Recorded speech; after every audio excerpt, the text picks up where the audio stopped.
We're going to be discussing the question of human nature. Every society has a view of what it means to be human. It defines what is normal and what is not. It shapes how we view ourselves and others.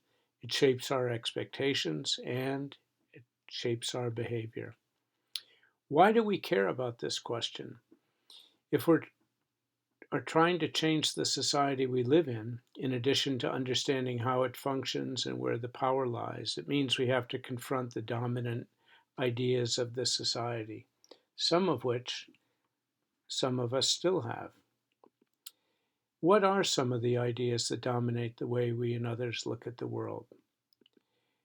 We learn that there are differences between us. Those differences determine our place in the society. And what are those places that we are assigned to, and what are the roles that we are supposed to take on? Let's look at the question of sex and gender. Sex is a biological question, but all societies have gender roles, that is, roles that are assigned to men or women, because we're all told that women are naturally this, men are naturally that. And it becomes a little more complex if we're non-conforming. That is, that your assignment of sex or gender doesn't correspond to your sense of who you are. In this society, there's also race. It's a caste-like classification developed under one of the most brutal periods of this society, the enslavement of people from the African continent. Race is a major factor in just about everything in our lives. We're put in a category that says who and what we are to many people. One category that is not usually referred to in the US is class. The divisions of race, gender, culture, sexual orientation, and other aspects of our being do impact our lives greatly, but they don't place us in relationship to the overall functioning society and the power that we have. Who produces the wealth and makes the society operate? The class we belong to places us in a relationship to the question of power and society. Is it possible for a society to be free of these divisions? Yes, they are not natural. They are socially created and maintained. That's why we're going to be looking at other societies. Because despite what we believe or have been told, these divisions don't exist in every society. Sexism, assigning a place and valuing us according to our sex and assigned roles, doesn't exist everywhere. Race and racism, first of all, there aren't biological races, and race was developed to rationalize impose slavery. So it doesn't exist in most societies and certainly did not exist until chattel slavery was developed under capitalism. Class? Why should there be a group of people who own and control the wealth and productive forces of society, whose interests also dictate the running of society? The ideas that dominate society today represent the interests of the capitalist class. And believe it or not, at one time they were revolutionary ideas. Today, they serve to maintain the rule of the capitalists. To take power, the early capitalists had to confront the monarchy and the ideas that kept feudalism in place as the natural order. Every society views that the way that it functions and views the world as being natural. Feudalism had the great chain of being. Every being and everything had its fixed and ordered place. So there was no reason to consider challenging it. The way it was set in place by God.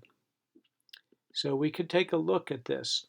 At the top, there was God, then the angels, then the moon, the king, the church, of course, princes, humans, lions, and then other animals, all the way down to the minerals. We could look at another representation of this, more simple. God, angels, man, then, of course, over women, animals, plants, and minerals. This is the view that of a static world, unchanging world. But where were the capitalists, the early capitalists, on this great chain of being? They weren't. Capitalism and feudalism were therefore incompatible. The capitalists needed resources of society to be devoted to the development of production, to generate capital to be invested in more production, not to build and decorate the palaces of the monarchs. The rising capitalist class challenged the basic notions of the feudal aristocracy. How could the wealth of society be left in the hands of this feudal aristocracy if capitalism was to develop? Also, they needed workers. And where were they on this great chain of being? They weren't. Peasants from the feudal estates had to be pushed into the cities. The bourgeoisie, the new capitalists, had to take its place as the new ruling class through revolution. There were two basic ideas about human nature that took hold during the rising of the capitalist class during this period of challenges to feudalism, and those remain today. One looked at human in a fearful way that had to be controlled. The other looked at human nature as having possibilities that still needed guiding by those in power. Either way, control had to be exerted over the masses.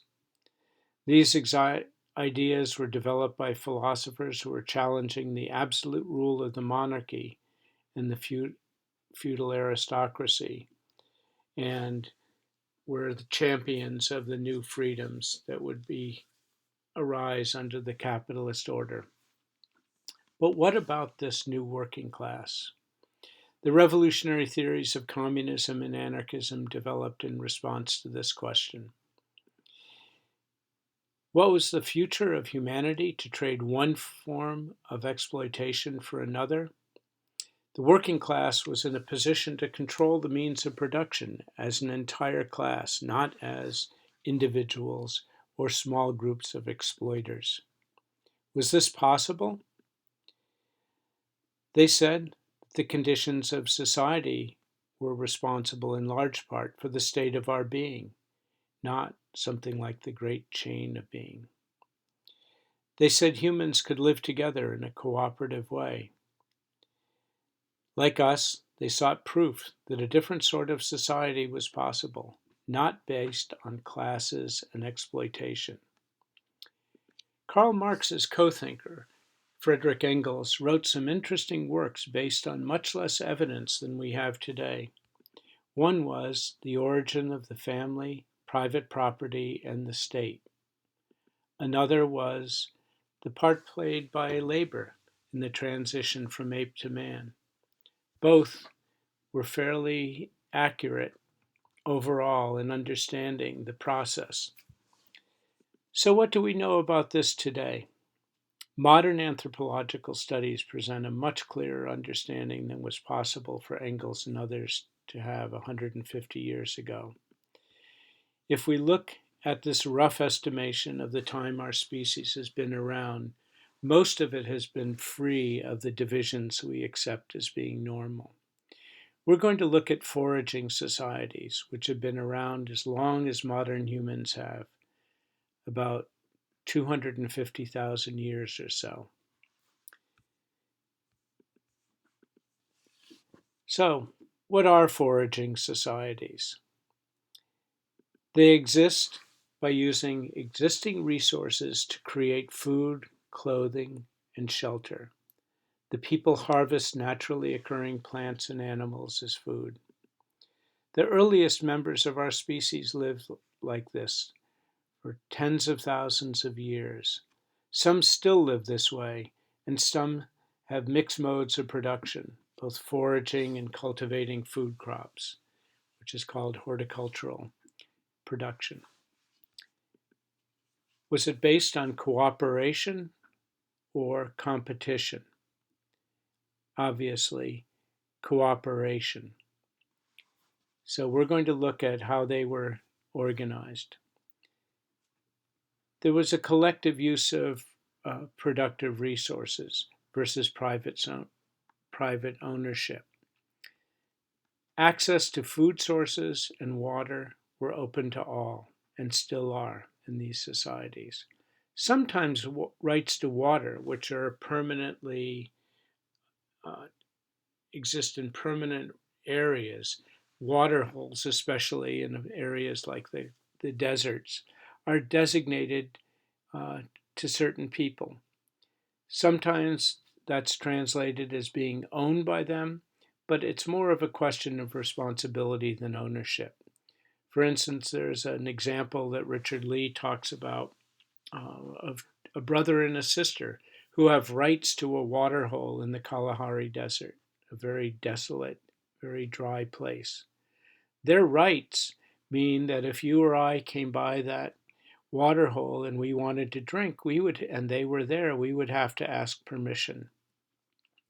But they couldn't deny us permission. Their rights are really more responsibilities because as the water level drops, quite often a large animal trying to get water will fall in, be unable to get out, and drown. And their privilege of owning that water hole or being responsible for it is that they have to drag that rotting carcass out. The sexual division of labor versus this male female hierarchy that we're subjected to doesn't exist because all value in these societies all labor is valued and necessary. Women usually gather edible vegetation, men usually hunt. But in some societies, women hunt as well, and in all societies, men do some gathering. All are involved in child rearing and care for the elderly. There is really a balance of responsibilities. Individuality versus individualism. Everybody has their personalities, likes and dislikes. But in these societies, no one is above the group, as you'll read in Richard Lee's story of Eating Christmas in the Kalahari. The foraging people we will read about are not walking fossils, but modern people whose lives are organized in similar ways to the way our early ancestors lived. In these societies, all people have their place. Old and young, women and men, those who like to hunt and those who like to follow other pursuits, the storytellers, the musicians, the healers, the dispute settlers, and many people with many other talents. We're going to be looking at, just briefly, the Jutwasi of the Kalahari Desert in southern Africa. These are the people that Richard Lee talks about in his piece, Eating Christmas in the Kalahari. In that article, he refers to them sometimes as the Kung or Sans people. They call themselves the Jutwasi, meaning the people, as opposed to the other people. So this is where they live, in the southern part of Africa, north of South Africa, Namibia, Botswana, and part of South Africa. The Kalahari, until recently, was primarily inhabited by people who practiced a foraging mode of subsistence. Agriculture was impossible in herding animals. Even goats was perilous in a place where summer temperatures often reach over 120 degrees, sometimes 130. There just is not enough regular sources of water for either of these. Now there are pumps and more herding people are living there, and there is minor cultivation. The Sans people, which is the language they speak, have been there for tens of thousands of years. These are some of the rock carvings. They live in small camps They usually 50 to 100 and some odd people. But those camps can divide if there's the food sources are dwindling, or if people just feel like they want to live someplace else, because no one owns the land. You just go where you feel like going, and you can also exist. Um, Men hunt, and we often think of hunting as being central to survival of many people. For the Inuit or Eskimo, yes, it is, but for the Jutwasi, they're mainly dependent on plant foods. In this seemingly desolate environment, there are more than 100 different edible plants, and there are many different kinds of insects, reptiles, and mammals that people can hunt. But it's really women who provide the day to day food for the band. Women gather, and there is one nut, the Mongongo nut, which provides sufficient protein and carbohydrates for people to live on. But of course, people prefer a variety, and they're not just going to eat Mongongo nuts. Here's somebody scraping a tuber, getting to be able to cook it, or some of these you can cut and then just squeeze, and there's enough water stored in there that you can get a little drink in the dry seasons.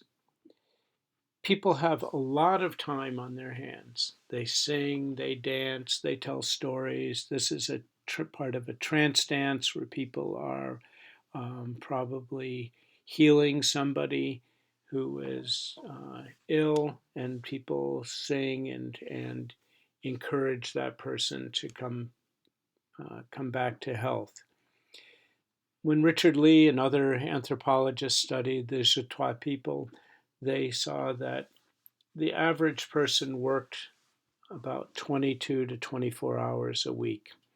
That is, gathering food, gathering firewood, preparing the food, and that sort of thing. Sometimes preparing hides, but they don't have to do that very often. You saw one man who hunted about 32 hours a week, but that was just because he liked hunting. So people often sing, they dance, and they enjoy themselves. They spend a lot of time with their children, both men and women take care of children. Their children are the center of their lives, and everybody cares for them. The women, older people. Young boys practice hunting, tracking, getting ready to be providers of meat,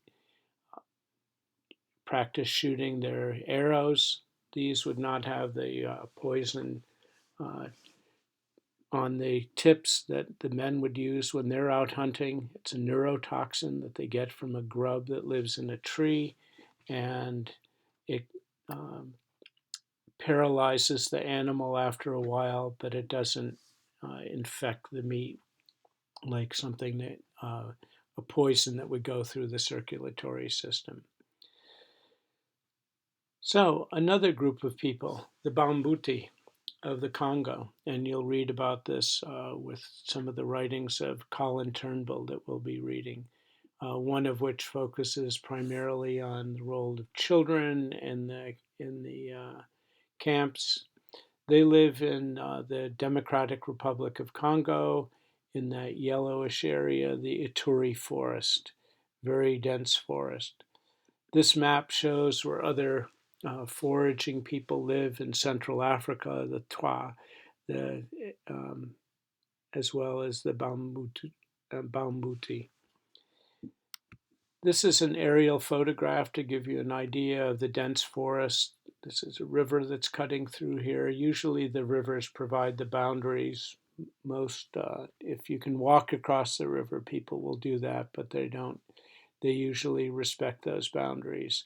And these are very dense forests, full of all sorts of animals, and just as we saw in the Kalahari Desert, many different kinds of fruits and foods to be gotten there. They live in similar houses, except the leaves are larger in in the forest than they would be in the desert. So, but mobile, you can take down that house or carry some of the sticks if you're not going that far, or you just leave it, come back to it later, and move on when the band decides it's time to move, if the animals aren't plentiful, or they just want to move because there's fruits and other sources of food in different parts of the forest. So here we are on a hunt. Here's men with their nets. They engage in net hunting quite often, where they put the nets out in the forest. The animals can't see them, and then the old people and children make a lot of noise, driving the animals towards the nets, where the men and some younger women will be with spears and clubs to uh, to turn those animals into meat. So you'll read in Turnbull's book or in his article that the cooperation is really stressed. That childhood games don't stress winners or losers, but really emphasize cooperation. Now, we're not saying that these are perfect societies, whatever that would mean, with no conflicts. That's why we're going to read Turnbull's chapter on Sifu the Bad Hunter, where we see how people actually have to negotiate between themselves. The difference between is that these societies are not founded on the assumption that greed and exploitation are normal and bound and essential to the human experience, and therefore the basis of social organization. They have conflicts, but they do not have organized warfare. So, what happened? If our species lived all these years, um, you know, tens of thousands of years in relative harmony, with no one dominating anyone else, no one exploiting anything else, what happened? So we'll be reading an essay by Marvin Harris, another anthropologist, who gives us some thoughts in his essays about life without chiefs. What happened? The primary problem was the development of private property. As soon as you start to privatize things and control things, then you develop scarcities, and some have and some don't. So, where did that come from, and what was the impact? Went over time, as I said, it meant that some had and some didn't. Really, the problem was a dependence on agriculture. When you're growing crops, all land is not the same. Some is more fertile, some is less fertile. Some is closer to water, some isn't. And when people put time into developing their land, then they will lay claim to it. Now, this didn't happen overnight. This happens over literally thousands of years in the areas that it happened, because in some areas it didn't happen. Some areas you can still use the land to raise crops, like most of New Guinea. If you belong to those people in that area, you can, if you clear the land, it's yours to plant. The thing is, you have gardens that move from place to place because the land is not that fertile. We see a similar thing in parts of Central America, South America, parts of Africa. What really does it is when we start to see the development of plow agriculture, that is, then you start to turn that soil, and you often will have animals, plow animals to fertilize the soil, and you stay and you keep cultivating that soil year after year. And add irrigation to that, and the amount of time and labor put into irrigating land means then that people have a permanent uh, claim on that land. Also, domesticated herds of animals. which over time starts to function as property on the hoof. That is, you're not going to just give your animals away. You might have somebody, if you have a huge herd, somebody might herd your animals for a while, and also get to take some of the young ones for themselves to build up their own herd. But you start to have a difference there, a difference in what can be traded in terms of meat, um, hides, or the animals themselves that other people don't have. So, we see the class society as the exception of the rule, not the rule. The history of our species has been one of collectivity and cooperation. This last 10,000 years, for some, not all populations, has been the exception, one that rewards greed and acquisition at the expense of others. Now that capitalism is dominating the world, it tends to be the rule, even though there are people who have been resisting this in various parts of the world. And as we advance technologically, society devotes huge resources to preparing and for conducting wars. That is, to protect the property of the rich. And in addition, this society, like no other ever in the history of the world that we know of, is knowingly destroying the possibilities for our future existence through the destruction of the environment. So, still, that said, we should have no doubt about the possibilities for a different future. We don't have to be bound by the current myths of human nature that claim that some must dominate and rule others, that men must dominate women, that we are basically greedy and violent, that races exist and that they have different biological capacities. Humans are a variable species. We can learn from history, we can make choices, and we don't have to be bound by the myths of society that don't serve our needs. And understanding that is a legacy that our ancestors left for us by their example, and current peoples can show us today. We can free ourselves from the bonds of capitalism and begin to experience life as humans freed from the oppression of others, and begin to enjoy one another and explore all our possibilities.